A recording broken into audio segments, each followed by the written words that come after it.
Dunia sedang gempar dengan adanya konflik Rusia dan Ukraina. Situasi semakin memanas dan dua negara ini akan memicu Perang Dunia Ketiga. Sebenarnya apa yang memicu konflik negara-negara ini? Kenapa Amerika Serikat dan anggota NATO ikut campur? Lalu bagaimana sikap Indonesia menanggapi konflik ini? Mari kita simak beritanya hanya di RBI TV.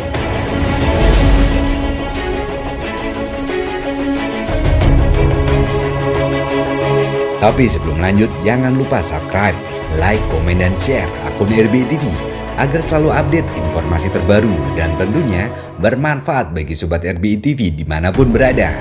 Karena segala sesuatu yang unik, kreatif, dan yang lagi viral hanya ada di RBI TV.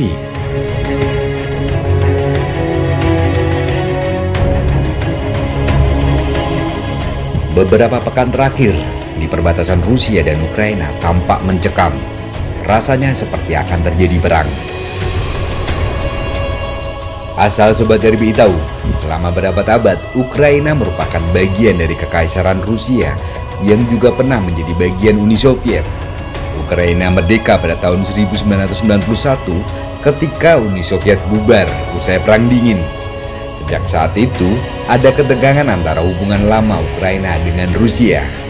Ditambah relasi Ukraina yang kian mesra dengan negara-negara barat, Amerika Serikat dan sekutunya, kian menambah konflik semakin manas. Ukraina dan Rusia pernah terlibat konflik terbuka pada akhir 2014. Saat itu Presiden Ukraina yang pro-Rusia digulingkan. Rusia pun mengecam dan menilai penggulingan tersebut sebagai sebuah plot kudeta.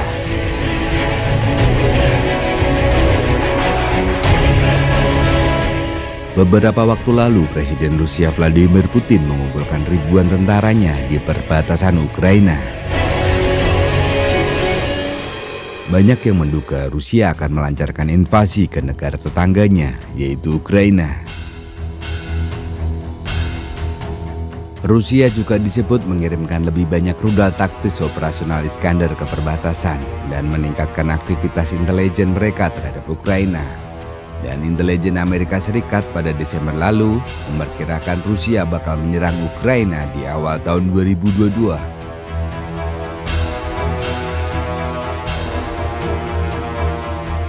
Di akhir 2021, gambar satelit menunjukkan peralatan militer Rusia termasuk senjata-senjata, tank perang, dan kendaraan tempur infanteri beraktivitas di tempat latihan yang diperkirakan berjarak hanya 300 km dari perbatasan Ukraina.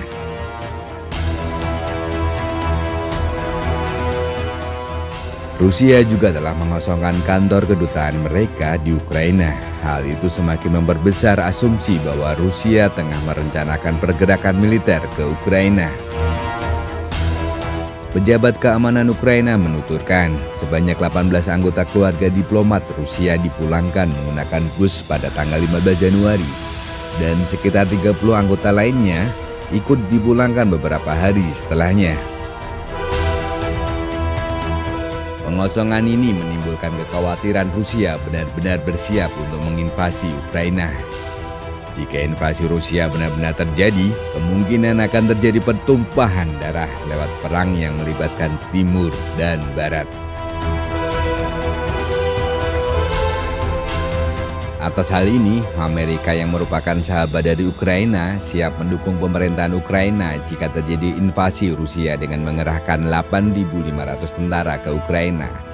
Hal ini juga didukung oleh anggota NATO, aliansi militer yang dibentuk pada tahun 1949 oleh 12 negara termasuk Amerika Serikat, Kanada, Inggris, dan Perancis.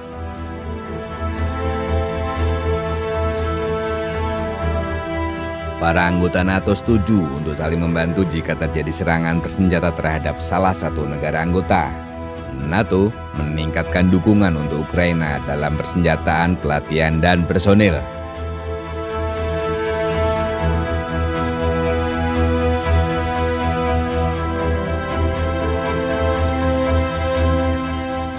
Ukraina bukan anggota NATO, tapi kenapa NATO terlalu ikut campur masalah negara Ukraina dengan dalih keamanan dunia? Cukup membingungkan ya Sobat RBI. Rusia begitu benci dengan NATO karena berpikir bahwa NATO digunakan sebagai alat negara-negara barat untuk mengepung Rusia.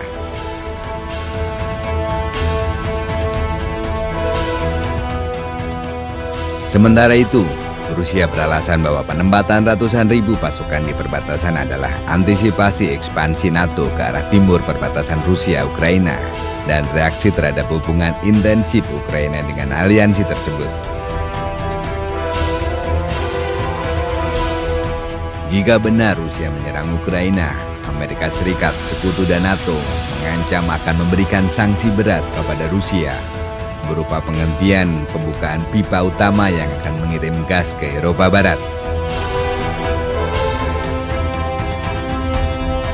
Rusia tidak kental dengan ancaman Amerika Serikat dan sekutunya yang akan memberikan sanksi ekonomi jika menginvasi Ukraina. Pasalnya, Rusia memiliki senjata mematikan, yakni gas alam.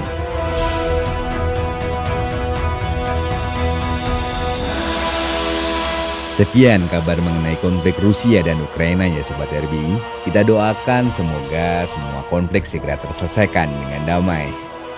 Dan sampai jumpa di kabar-kabar berikutnya. See you.